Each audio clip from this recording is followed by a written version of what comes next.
Hello, in this video I'm gonna show you how to toggle Bluetooth on HP Compaq 250.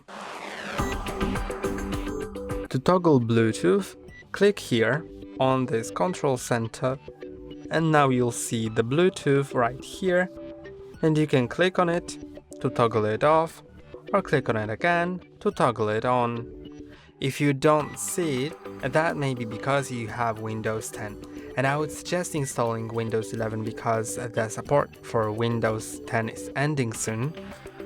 But if you still have Windows 10, then you may need to click on the time, then you'll see something like this but different, and then you'll see the Bluetooth in tiles down here, or if you don't see, then you may need to click on expand, and then there will be an expand button, and then you'll see more tiles and you'll be able to find Bluetooth in here.